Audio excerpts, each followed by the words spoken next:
Shares आज action में थे। दरअसल कंपनी में ऑथम इन्वेस्टमेंट और मधुसूदन केला कंट्रोलिंग हिस्सेदारी खरीदने जा रहे हैं।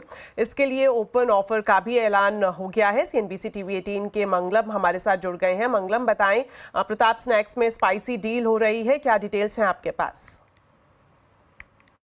वैसे तो कहा जाता है कुछ मीठा हो जाए, पर जिस हिसाब की ये स्पाइसी डील हुई है, चलो कहते हैं कुछ नमकीन हो जाए, कुछ कुरकुरा हो जाए। हाँ, मैं बात कर रहा हूं प्रताप स्नैक्स की, जहां 47% इक्विटी की डील हुई, खरीद बेच हुई, करीब 850 करोड़ रुपए की डील। तो किसने खरीदा, किसने बेचा, लेट्स टॉक अबाउट दैट। हमारे पास हैं ऑथम इन्वेस्टमेंट्स और मधुसूदन केला। उन्होंने प्रमोटर्स, पीक 15 पार्टनर्स और सिकोया कैपिटल से ये स्टेक खरीदा। और क्योंकि ये प्रमोटर से खरीदा और इतना बड़ा स्टेक था, एक मैंडेटरी ओपन ऑफर भी आया 26%, जो भाव 864 रुपीस पर है। पर यह स्पेस काफी एक्टिव रहा है। पिछले एक महीने से देखा जाए तो भुजिया मेकर बीकाजी, उसके शेयर करीब 20% चले हैं। गोपाल स्नैक्स, वो भी 20% चले हैं। Pratap snacks actually under performer था, वो डील के एक दिन पहले 20% चला। इस वजह से पूरे महीने का गेम उसका एक नंबर पे आ गया है। अगर आप देखें तो नंबर्स वाइज भी प्रताप स्नैक्स बाकी सबसे थोड़ा कमजोर है मार्जिन्स पे। मैं क्यों कहता हूं ये, क्योंकि ट्रेलिंग 12 महीने के अगर आप रेवेन्यू देखें तो बीकाजी 2400 करोड़ है और 18% मार्जिन है। आप गोपाल स्नैक्स को देखें तो 1400 करोड़ रेवेन्यू, 11% मार्जिन।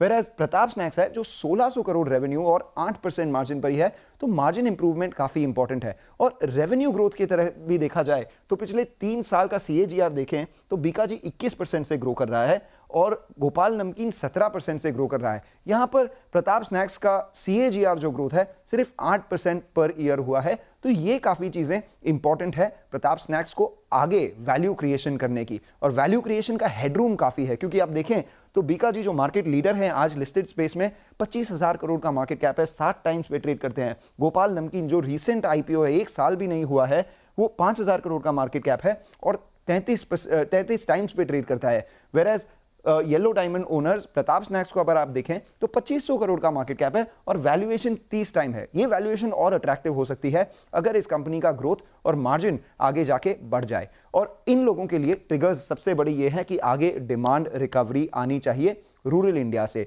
दूसरी बात यह है कि जो पाम ऑयल प्राइसेस, उनके सबसे बड़े रॉ मटेरियल्स हैं, वो पिछले 12 महीनों में उनकी प्राइसेस काफी कम हुए हैं। तो मार्जिन इंप्रूवमेंट की काफी आशंका है इस सेक्टर में।